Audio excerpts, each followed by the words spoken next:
नमस्कार, आप देख रहे हैं देश की बात। मैं हूं आपके साथ तन्वी। रुक करते हैं खबरों का, लेकिन उससे पहले एक नजर डालेंगे इस वक्त की हेडलाइंस पर। आज होगा पीएम मोदी का मासिक रेडियो कार्यक्रम मन की बात में देश को करेंगे संबोधित। कार्यक्रम का आयोजन सुबह 11 बजे से होगा।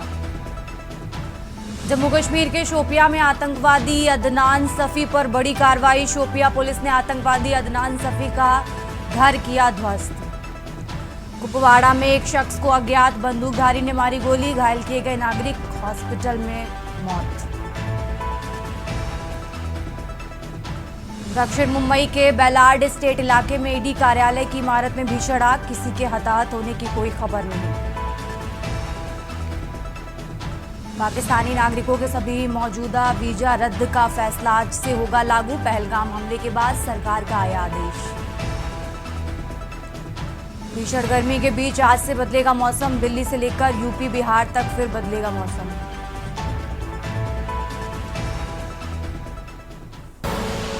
आप देख रहे हैं के न्यूज, खबरों का सारथी।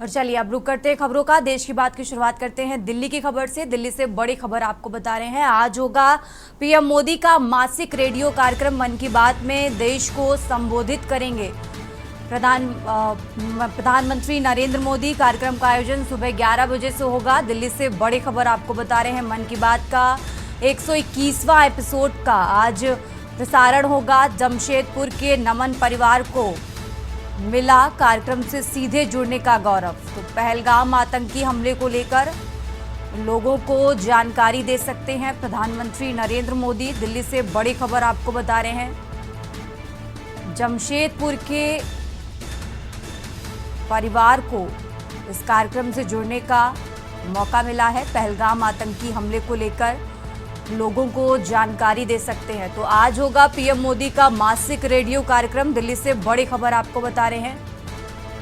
मन की बात में देश को संबोधित करेंगे प्रधानमंत्री मोदी।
देश की बात में आगे बढ़ते हैं। बात कर रहे हैं जम्मू कश्मीर की, जहां शोपियां पुलिस ने बड़ी कार्रवाई की है। आतंकवादी अदनान सफी पर बड़ी कार्रवाई की है। आतंकवादी अदनान सफी का घर ध्वस्त किया गया है। करीब 1 साल पहले आतंकवादी संगठन में शामिल हुआ सफी।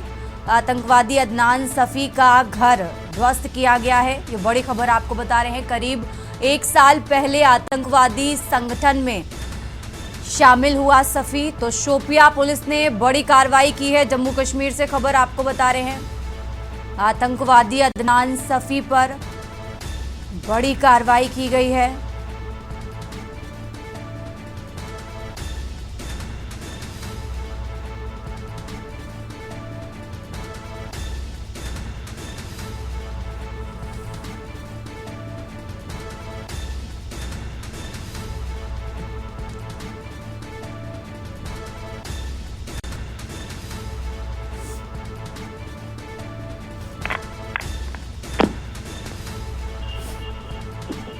और इसी खबर पर ज्यादा जानकारी के लिए दिल्ली से विशेष संवाददाता अखिलेश जी हमारे साथ जुड़ चुके हैं। अखिलेश जी, अब पहलगाम में जो आतंकी हमला हुआ है, जो पुलिस की तरफ से जो कार्रवाई है वो लगातार जारी है। जो आतंकी है उनके घर ध्वस्त किए जा रहे हैं और एक एक कर ये सिलसिला आगे बढ़ता जा रहा है। अखिलेश जी, देखिए तन्वी, जम्मू कश्मीर के पहलगाम में आतंकवादी हमला हुआ। इस हमले को पूरे देश की नहीं अंतर्राष्ट्रीय स्तर पर भी निंदा की जा रही है। पाकिस्तान के तरफ से पोषित और पाले जा रहे आतंकियों के द्वारा घुसपैठ के बाद सीमा के अंदर जिस तरह की आतंकवादी कायराना घटना को अंजाम दिया गया, उसके बाद भारत सरकार के तरफ से, सेना के तरफ से और स्थानीय जम्मू कश्मीर लगातार ताबड़तोड़ कार्रवाई की जा रही है। सेना ने 2 आतंकवादी मार भी गिराए पिछले दिनों और इसके बाद स्थानीय पुलिस ने उन आतंकवादियों को चिन्हित करना शुरू किया जो 1 साल, 2 साल, 3 साल पहले आतंकवादी गतिविधियों में शामिल संगठनों में शामिल हुए। इसी में एक शोपिया के इलाका है जम्मू कश्मीर के अंदर, जिसे बंडीना क्षेत्र कहा जाता है। यहाँ का रहने वाला एक युवक अदनान सफी है, जो करीब 1 साल पहले सक्रिय तौर पर आतंकवादी संगठन में शामिल हो गया था। वो पहले से ही आतंकवादी संगठनों को यहाँ की खुफिया जानकारी मुहैया कराया सकता था, सूचना का आदान प्रदान करता था। पाकिस्तान और पाकिस्तान से आतंकवाद को पालने पोसने वाले वहाँ बैठे उनके आका और पाकिस्तान के तरफ से आतंकवाद को बढ़ावा देने और घुसपैठ कराने में जो मास्टरमाइंड है, उनको सूचनाएं पहुंचाने के बाद और ट्रेनिंग लेने के साथ ही आतंकवादी संगठन में अदनान सफी शामिल हो गया था।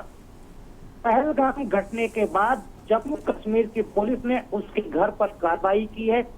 अदनान सफी का घर ध्वस्त कर दिया है, पूरी तरह से नष्ट नाबूद कर दिया है और आतंकवादी संगठन में शामिल पिछले 1 साल सक्रिय अदनान सफी के खिलाफ स्थानीय पुलिस से लेकर सेना तक कार्रवाई करने में लगी है। फिलहाल अभी देखना होगा कि अदनान सफी के घर को ध्वस्त करने के बाद अदनान सफी इस समय कहाँ मौजूद है, आतंकवादी संगठनों में शामिल है तो इसमें कहाँ ट्रेनिंग ले रहा है, क्या किसी ऐसी घटना में लिप्त है जहां पर वो अभी उन मास्टरमाइंड की अगुवाई में किसी घटना को अंजाम देने के लिए सक्रिय। फिलहाल पूरी तरह से स्थानीय जम्मू कश्मीर पुलिस, सेना, खुफिया एजेंसी, पैरा फोर्स इन सभी आतंकवादियों को चिन्हित करने में लगे हैं जो जम्मू कश्मीर के रहने वाले नवयुवक हैं। वो किसी के बहकाने में, किसी लालच में आतंकवादी संगठनों में शामिल हुए हैं और उन आतंकवादियों का समर्थन कर रहे हैं या आतंकवादियों को किसी तरह की मदद दे रहे हैं या फिर उनको यहाँ आने पर किसी तरह की रहने की व्यवस्था, छिपने की व्यवस्था में सहयोग करते हैं, खाने पीने से लेकर बाकी सूचनाएं आदान प्रदान करने में उनकी मदद करते हैं। इन सभी लोगों के खिलाफ स्थानीय पुलिस, जम्मू कश्मीर सरकार, सेना और पैरामिलिट्री फोर्स लगातार कार्रवाई कर रहा है। पहले 2 आतंकवादियों के मकान ध्वस्त किए गए थे, आज एक तीसरा अदनान सफी आतंकवादी का घर ध्वस्त किया गया है जो करीब 1 साल पहले आधिकारिक तौर पर आतंकवादी संगठन में शामिल हो गया था। ठीक है अखिलेश जी, बहुत बहुत शुक्रिया आपका तमाम जानकारी दर्शकों तक पहुंचाने के लिए। और ये जम्मू कश्मीर से बड़ी खबर आपको बता रहे हैं, जहां करीब 1 साल पहले आतंकवादी संगठन में शामिल हुआ सफी। तो शोपियां पुलिस की बड़ी कार्रवाई सामने आई है। जम्मू कश्मीर से खबर आपको बता रहे हैं, आतंकवादी अदनान सफी पर बड़ी कार्रवाई की गई।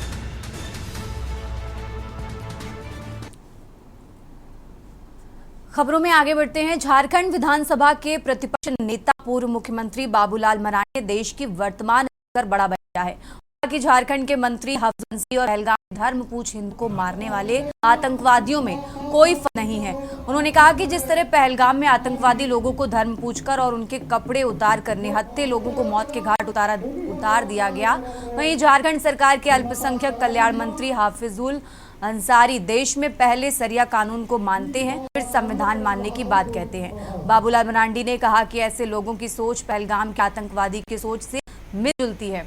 उन्होंने ये भी कहा कि हफीजुल अंसारी का कहना है कि मुसलमान कमे नहीं सब्र में हैं, मतलब निकलेंगे तो मारकाट करेंगे। ये बात मंत्री अपनी जुबान से खुलेआम कह रहे हैं। बाबूलाल मरांडी ने हफीजुल अंसारी को आतंकवादी करार देते हुए कहा कि हफीजुल अंसारी और आतंक सरकार की है कि ऐसे मंत्री को मंत्री से बाहर कर देना चाहिए और उनके खिलाफ देशद्रोह का मुकदमा दर्ज किया जाना चाहिए।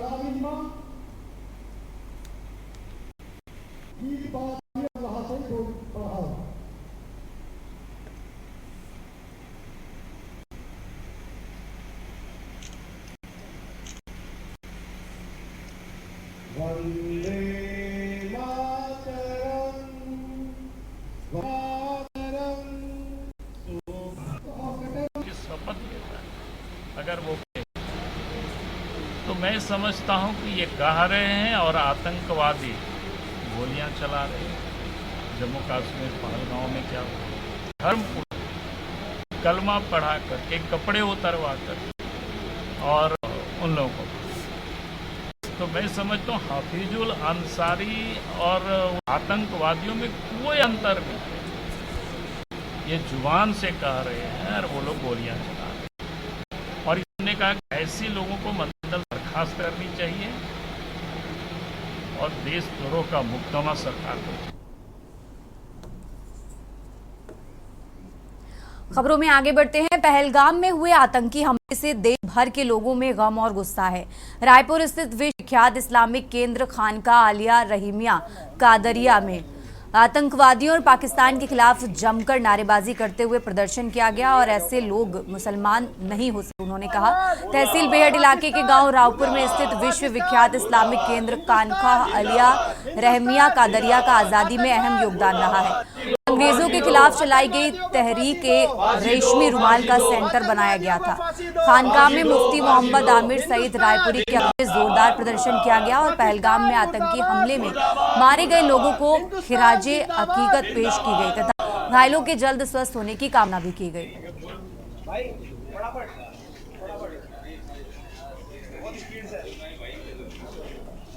ये खानकाह एक वक्त तहरीक रुमाल में अपना किरदार अदा कर चुकी है और मुल्क के साथ कंधे से कंधा मिला करती है। हमेशा अंग्रेज़ के भगाने में भी, अंग्रेज़ को दफ़ा करने के भी खानकाह का एक मुस्तकिल किरदार रहा तहरीक रेशमी रुमाल से। और आज भी हम जो हमारे जो बड़े हैं, जिम्मेदार हैं, उनकी तरफ से इसकी निगरानी करते हैं। किस तरह का आज कार्यक्रम हुआ है? ये बस आतंकवाद के ख़िलाफ़ जो हालात सामने आए हैं, इंसानियत की दुश्मनी उन्होंने जो दिखाई है उसके मुतालिक था। क्योंकि कुरान और हदीस का जो असल निचोड़ है, दो चीज़ें हैं, बुनियादी तालीम दो चीज़ें हैं। एक खुदा परस्ती और खुदा परस्ती के नतीजे में इंसान दोस्ती। अगर ये चीज़ है तो वो मजहबी है, और अगर इसके ख़िलाफ़ इंसानों को तकसीम करता है या अपनी कोई मनमानी करता है, वो खुदा परस्त हो नहीं सकता। कुरान करीम ने तो ऐसे लोगों के बारे में कहा है, ये तो सिर्फ अपने मुँहों से बात करते हैं कि हम मुसलमान हैं, हकीकत में ये लोग मुसलमान है ही नहीं। जब ऐसे लोगों के बारे में कुरान करीम इनकार करता है तो कौन आदमी उनको मुसलमान। और चलिए खबरों में आगे बढ़ते हैं। डिंडौरी सिटी कोतवाली क्षेत्र अंतर्गत लुकामपुर में भवानी स्टोन क्रेशर में नाबालिग 17 वर्षीय बालक की मजदूरी का काम करने के दौरान मौत हो गई। बताया गया कि मृतक लकी उम्र 17 साल की क्रेशर मशीन में पत्थर भरने का काम कर रहे मजदूर लकी की गिरने से मौत हो गई। बताया गया कि क्रेशर मशीन के पट्टे में फंसने से दर्दनाक मौत हो गई। जानकारी लगते ही सिटी कोतवाली पुलिस मौके पर पहुंचकर शव का पोस्टमार्टम के लिए भेजा गया है, जिला अस्पताल भेजा गया है और सिटी कोतवाली पुलिस ने मर्ग कायम कर जांच में जुटी हुई है।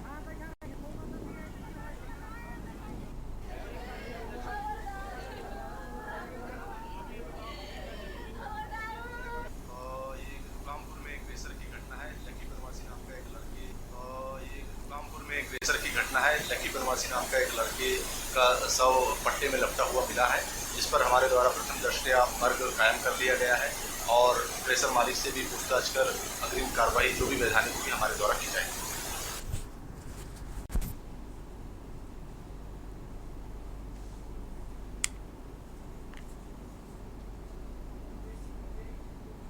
यहाँ रुकते हैं एक छोटे से ब्रेक के लिए, फौरन हाजिर होते हैं।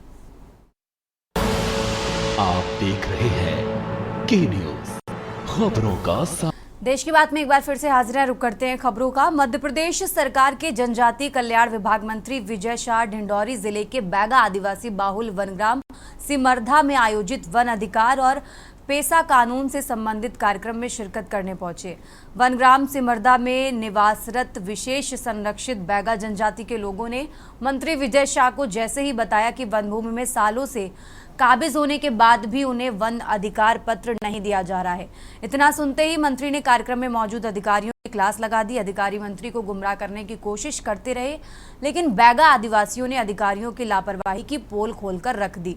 मंत्री विजय शाह ने वन अधिकार पत्र को लेकर ऑन कैमरा अधिकारियों की लापरवाही को स्वीकार भी किया।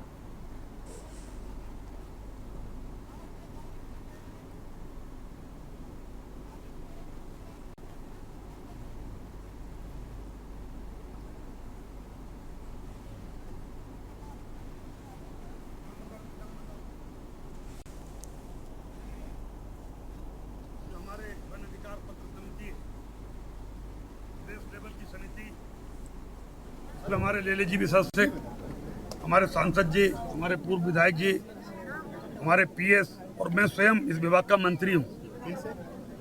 माननीय मोहन जी ने हमें भेजा है कि विजय जी बहुत शिकायत है सिमरधा वनग्राम डिंडोरी में, जो यहाँ के पहले प्रभारी मंत्री भी रहे हैं, और मुख्यमंत्री के निर्देश पर हमने यहाँ आकर के बहुत करीब से और लोगों के आंखों में, चेहरे पर उनके दुख जान करके उसको पढ़ने की ईमानदारी से कोशिश करी, और हमने देखा कि कहीं ना कहीं छोटी मोटी लापरवाही हमारे अधिकारियों की भी है। नाम बताओ, नाम बताओ। खुजली भाई।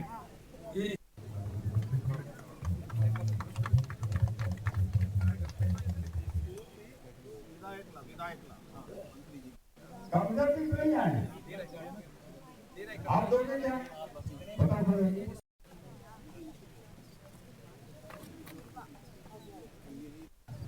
प्रमुख सचिव महोदय कुलसन बामरा जी हमारे बीच उपस्थित हैं। आपके स्वागत के लिए एक बार पुनः जोरदार तालियां।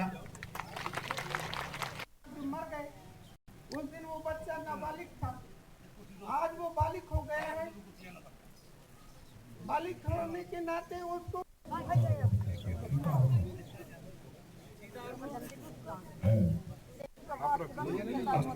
नाम बताओ, नाम बताओ। खुजली भाई।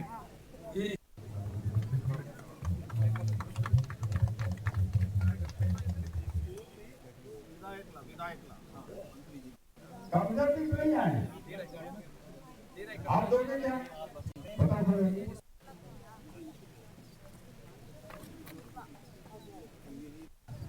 प्रमुख सचिव महोदय कुलसन बामरा जी हमारे बीच उपस्थित हैं। आपके स्वागत के लिए एक बार पुनः जोरदार तालियां। मर गए उस दिन, वो बच्चा नाबालिग था, आज वो बालिग हो गया है। बालिग होने के नाते उसको दावा किया कि कांग्रेस जन अधिकारों की रक्षा के लिए है, संविधान बचाओ अभियान चला रही है। आरोप लगाया कि भाजपा सरकार हर दिन अधिकारों पर हमला कर रही है, लोगों को वाजिब हक नहीं मिल पा रहे हैं, इसलिए कांग्रेस पार्टी संविधान बचाओ अभियान शुरू कर रही है। इसके माध्यम से जनता को संविधान निहित सामाजिक, आर्थिक और राजनीतिक न्याय दिलाने की लड़ाई लड़ी जानी चाहिए। कांग्रेस नेता ने दावा किया कि संविधान बचाओ यात्रा कांग्रेस के बजाय जन आंदोलन है, जिसके माध्यम से लोगों को देश के नागरिक होने का सम्मान प्राप्त हो सके। उन्होंने पहलगाम के आतंकी हमले को निंदनीय बताते हुए मृतकों को श्रद्धांजलि देते हुए पीड़ित परिजनों के प्रति संवेदनाएं जताई। ईडी यूपी से आया, उत्तर प्रदेश से कोई देना नहीं था। मैंने पूछा भैया ऐसा क्यों? अबे यार अभी आना जल्दी कर ले यार, जल्दी निकल जाना, तू जल्दी कर ले, जल्दी कर ले बेटा।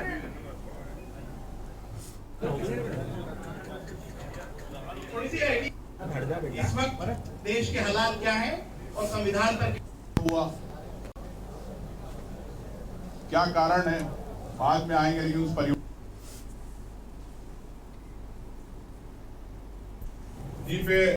जिस प्रकार से झूठे केस कल कोर्ट में कहा, ईडी यूपी से आया, उत्तर प्रदेश से कोई देना नहीं था। मैंने पूछा भैया ऐसा क्यों? अबे यार अभी आना, जल्दी कर ले यार, जल्दी निकल जाना, तू जल्दी कर ले, जल्दी कर ले बेटा। खबरों में आगे बढ़ते हैं। जामताड़ा से आई एक बड़ी खबर के साथ झारखंड लोकतांत्रिक क्रांतिकारी मोर्चा के अध्यक्ष और डुमरी विधायक जयराम महतो ने राज्य से जल्द बड़े प्रशासनिक बदलाव के संकेत दिए हैं। जामताड़ा के इंदिरा चौक पर पत्रकारों से बात करते हुए जयराम महतो ने कहा कि मुख्यमंत्री के विदेश दौरे से लौटने के बाद राज्य में ट्रांसफर और पोस्टिंग का सिलसिला शुरू हो जाएगा। सबसे पहले आईपीएस और आईपीएस अधिकारियों का तबादला किया जाएगा, उसके बाद जेएएस और जीपीएस अधिकारियों के तबादले होंगे। जयराम महतो ने महिजाम जाने के क्रम में जामताड़ा में रुके थे। आपको बता दें, इस दौरान स्थानीय लोगों ने उनका गर्मजोशी से स्वागत किया और उनके साथ सेल्फी लेने के लिए दौड़ पड़े। राज्य में प्रशासनिक हलचल के इस बड़े संकेत पर सबकी निगाहें हैं, ताकि मुख्यमंत्री जब वापस आएंगे तो किनके तबादले होंगे।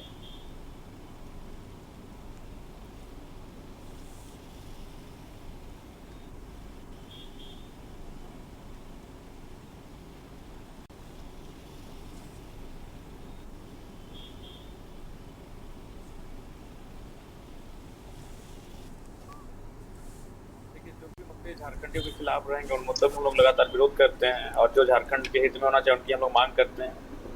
मुख्यमंत्री के विदेश दौरे को किस रूप में देखें?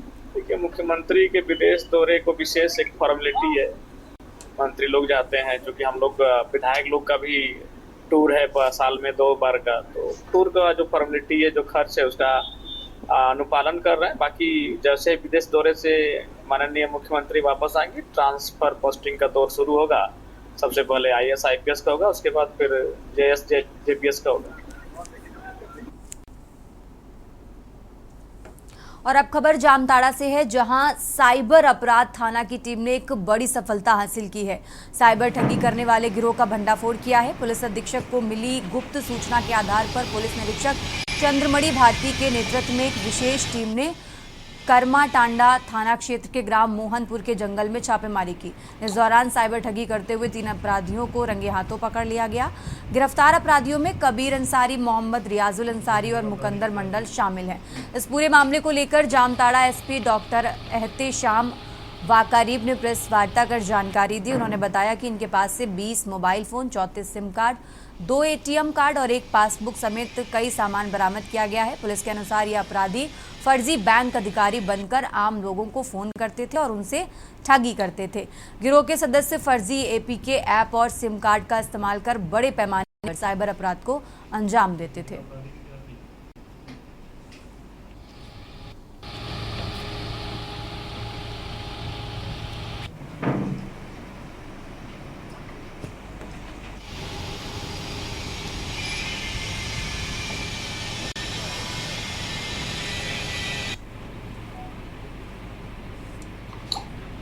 लोगों को गुप्त सूचना मिली थी कि करमाटाड़ थाना अंतर्गत मोहनपुर स्थित जंगल झाड़ में कुछ लोग बैठकर साइबर क्राइम में लिप्त हैं, जिसके आधार पर हमने एक टीम का गठन किया, जिसका नेतृत्व इंस्पेक्टर देवेंद्र वर्मा और इंस्पेक्टर चंद्रमणि भारती कर रहे थे। उनके साथ सब इंस्पेक्टर हीरालाल महतो और अन्य पुलिसकर्मी थे। जब टीम वहाँ पर पहुँची तो उन्होंने रेड करके 3 को पकड़ा है, जो क्रमशः कबीर अंसारी, मोहम्मद रियाजुल अंसारी और मुकद्दर मंडल।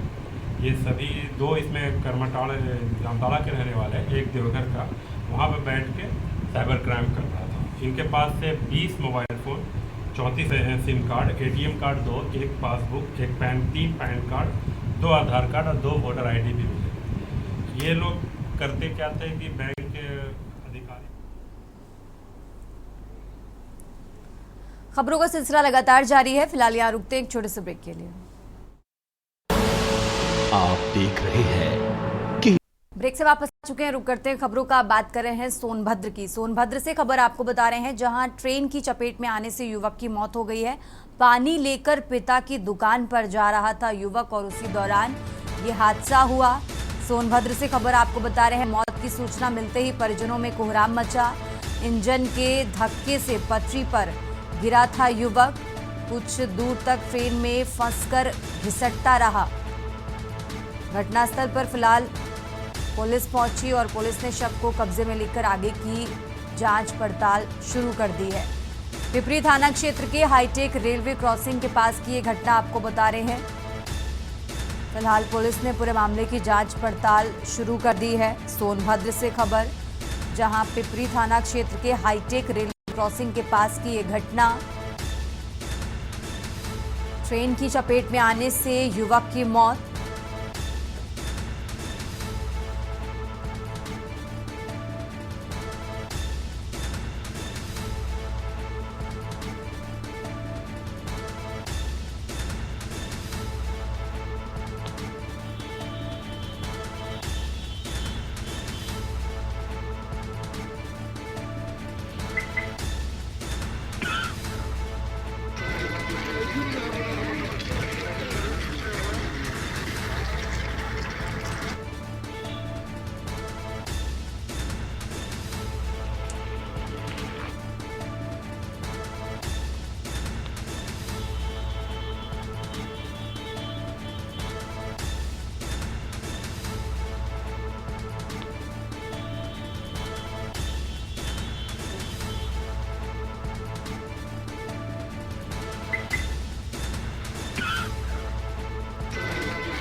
और अब खबर सीतापुर से है। सीतापुर से खबर आपको बता रहे हैं, जहां कबाड़ में खड़े ट्रक में लगी आग, अचानक धू धू कर जलने लगा ट्रक। स्थानीय लोगों ने फायर ब्रिगेड को इसकी सूचना दी है। सीतापुर से खबर आपको बता रहे हैं, मौके पर पहुंची फायर ब्रिगेड की टीम और घंटों की कड़ी मशक्कत के बाद आग पर काबू पाया गया है। आग की सूचना मिलने पर स्थानीय लोग मौके पर पहुंचे। बिस्वा इलाके के पुरानी गांव का ये मामला आपको बता रहे हैं। सीतापुर से खबर, जहां फिलहाल मौके पर पहुंची फायर ब्रिगेड की टीम। बिस्वा इलाके के पुरानी गांव का ये मामला, जहां घंटों की कड़ी मशक्कत के बाद आग पर काबू पाया गया। आग की सूचना मिलने पर स्थानीय लोग मौके पर पहुंचे और बिस्वा इलाके के पुरानी गांव का ये मामला आपको बता रहे हैं, जहां कबाड़ में खड़ी ट्रक में आग लगी। सीतापुर से खबर आपको बता रहे हैं।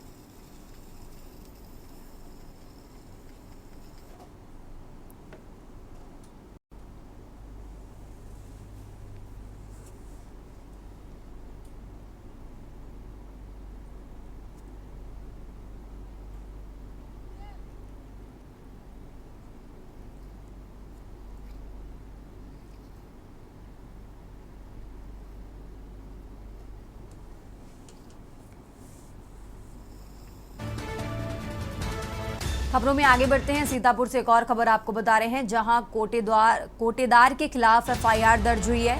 ग्रामीणों की शिकायत पर जांच के बाद एफआईआर दर्ज की गई। डीएम अभिषेक आनंद के आदेश पर जांच हुई। 16 पन्नों की रिपोर्ट के आधार पर एफआईआर दर्ज की गई है। सीतापुर से खबर आपको बता रहे हैं, मुंडीखेड़ा का कोटेदार नहीं करता था राशन वितरण। विभागीय निरीक्षक ने हरगांव थाने में एफआईआर दर्ज कराई है। सीतापुर से खबर आपको बता रहे हैं, जहां कोटेदार के खिलाफ एफआईआर दर्ज की गई। 16 पन्नों की रिपोर्ट के आधार पर एफआईआर दर्ज हुई।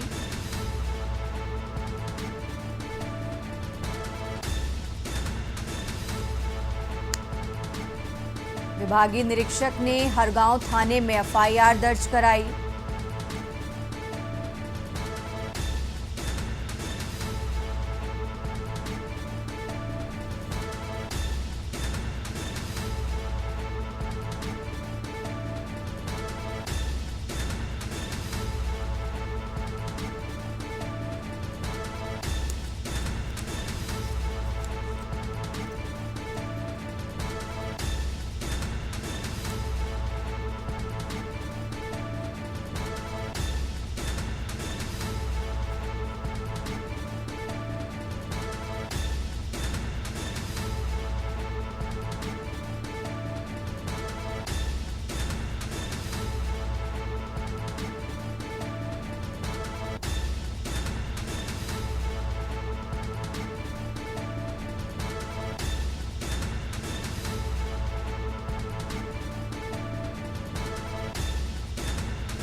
खबरों में आगे बढ़ते हैं। लगातार बात कर रहे हैं सीतापुर की। सीतापुर से एक और खबर आपको बता रहे हैं, जहां जद्दोजहद के बाद दर्ज हुई गौ तस्करी एफआईआर।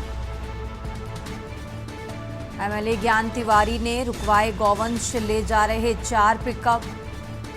पकड़े गए पिकअप में गौवंश सहित 7 लोग सवार थे। समर्थकों ने पकड़े गए लोगों पर मढ़े गौ तस्करी के आरोप। सूचना पाकर मौके पर पहुंची स्थानीय पुलिस। आपको बता दें, पुलिस ने बेबुनियाद ठहराया विधायक समर्थकों का दावा। पुलिस ने बेबुनियाद ठहराया विधायक समर्थकों का दावा।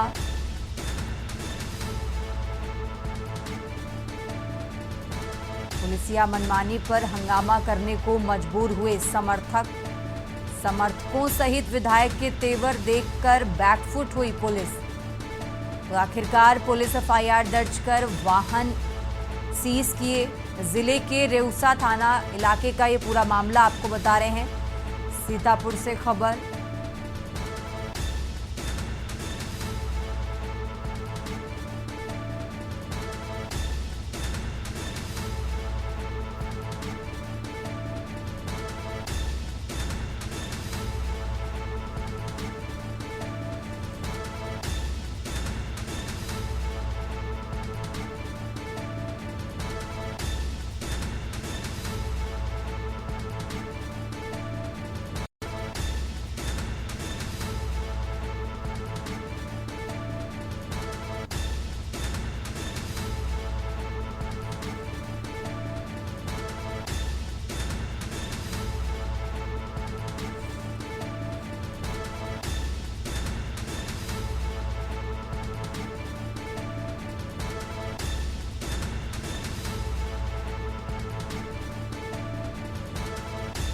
फिलहाल वक्त तो चला एक छोटे से ब्रेक का, फौरन हाजिर होते हैं।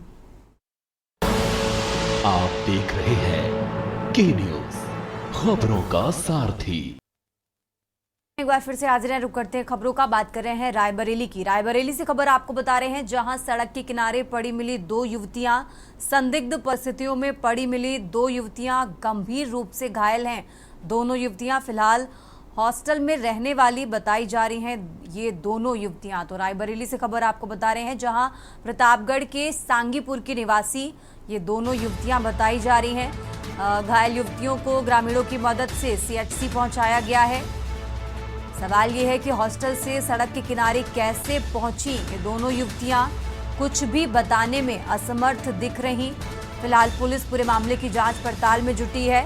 बचरावा थाना क्षेत्र के पहुरावा के पास की ये घटना आपको बता रहे हैं।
और अब खबर लखनऊ से है, जहां हज यात्रा 29 अप्रैल से शुरू होगी। हज यात्रा 29 अप्रैल से देश से रवाना होंगे हज यात्री। आपको बता दें, हज हाउस में ही मिलेगी सऊदी रियाल प्राप्त करने की सुविधा। तो 268 हज यात्री चौधरी चरण सिंह एयरपोर्ट से रवाना होंगे। लखनऊ से बड़ी खबर आपको बता रहे हैं, जहां 29 अप्रैल से हज यात्रा की शुरुआत होगी। 268 हज यात्री चौधरी चरण सिंह एयरपोर्ट से रवाना होंगे।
और अब खबर दिल्ली से है। दिल्ली से बड़ी खबर आपको बता रहे हैं, जहां एनआईए ने अपने हाथ में लिया केस, पहलगाम आतंकी हमला केस। अब एनआईए इस मामले की जांच करेगा। ये बड़ी खबर आपको बता रहे हैं।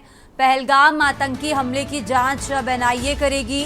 22 अप्रैल को पहलगाम में आतंकवादियों ने नरसंहार किया था और इस हमले में करीब 28 लोगों की मौत हो गई थी। और इसी मामले से जुड़ा बड़ा अपडेट आपको बता रहे हैं, जहां अब इस मामले की जांच एनआईए करेगी। तो दिल्ली से बड़ी खबर आपको बता रहे हैं।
खबरों में आगे बढ़ते हैं। दिल्ली से एक और बड़ी खबर आपको बता रहे हैं, जहां पाकिस्तान की चौकियों से रुक रुक कर गोलीबारी जारी है। नियंत्रण रेखा पर रुक रुक कर की जा रही गोलीबारी।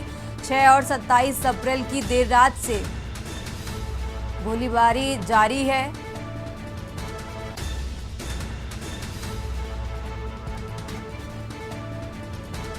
तुतमारी गली और रामपुर सेक्टर के सामने गोलीबारी लगातार जारी है। दिल्ली से खबर आपको बता रहे हैं। और देश की बात में अब बात कर रहे हैं लखनऊ की। लखनऊ से खबर आपको बता रहे हैं, जहां टैक्स से चोरी की शिकायतों पर बड़ी कार्रवाई सामने आई है। अपर आयुक्त शशांक शेखर को पद से हटाया गया। आईएएस एम देवराज ने सख्त फैसला लिया है। लखनऊ से बड़ी खबर आपको बता रहे हैं। आईएएस सैमुअल पॉल को जीएसटी कानपुर का अतिरिक्त प्रभार सौंपा गया है।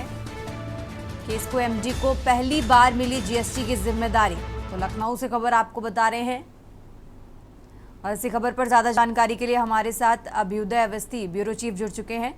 जिस तरीके से जानकारी मिल रही है कि जीएसटी विभाग में पहली बार आईएएस अधिकारी की तैनाती की गई, इस मामले में बड़ा एक्शन भी सामने आया है। अभ्युदय जी, जैसे कि आप जानते हैं कि एम देवराज जो है बेहद ईमानदार अधिकारी हैं और एम देवराज राज्य कर के प्रमुख सचिव हैं और उन्होंने लेवल 1 के अफसर शशांक शेखर को इसलिए हटाया है कि टैक्स चोरी की तमाम शिकायतें मिल रही थी, जिसमें उनकी संलिप्तता की एक परछाई देखने को मिल रही थी। और प्रथम दृष्टया उनको हटाते हुए जो केस्को कानपुर विद्युत वितरण निगम के जो एमडी हैं सैमुअल एम पॉल हैं, उनको जो है जीएसटी का अपर आयुक्त कानपुर का जो अतिरिक्त प्रभार है वो दिया गया है। ऐसा पहली बार किया गया है क्योंकि ये पोस्ट एक लेवल 1 के विभागीय अधिकारी की होती है और विभागीय अधिकारी की पद को अतिरिक्त प्रभार के रूप में एक आईएएस अधिकारी को दिया जाना किसी कहीं न कहीं ईमानदारी का एक जो टैग है उसको स्थापित करने की एक पहल है। और जो एम देवराज जी हैं वो जाने जाते हैं ईमानदारी के लिए। ठीक है अभ्युदय, बहुत बहुत शुक्रिया आपका तमाम जानकारी दर्शकों तक पहुंचाने के लिए। और ये लखनऊ से खबर आपको बता रहे हैं। राजधानी लखनऊ से बड़ी खबर आपको बता रहे हैं, जहां आईएएस एम देवराज ने सख्त फैसला लिया है।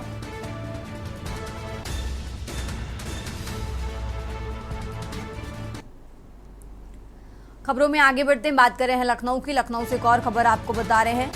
राजधानी लखनऊ से एक और अहम जानकारी आपको बता रहे हैं, जहां निराश्रित महिला पेंशनरों का सत्यापन कराएगी सरकार। महिला कल्याण विभाग के प्रमुख सचिव ने आदेश दिया है 25 मई तक महिला पेंशनरों का सत्यापन करवाने का ये आदेश जारी किया गया। आपको बता दें 3 चरणों में महिला पेंशनरों का सत्यापन होगा। 34 लाख से ज्यादा महिलाओं को पेंशन का लाभ मिलेगा। तो लखनऊ से खबर आपको बता रहे हैं, 3 चरणों में महिला पेंशनरों का सत्यापन किया जाएगा और इससे करीब 34 लाख से ज्यादा महिलाओं को पेंशन का लाभ मिलेगा। तो लखनऊ से खबर आपको बता रहे हैं, राजधानी लखनऊ से अहम जानकारी आपको बता रहे हैं, जहां निराश्रित महिला पेंशनरों का सत्यापन कराएगी सरकार।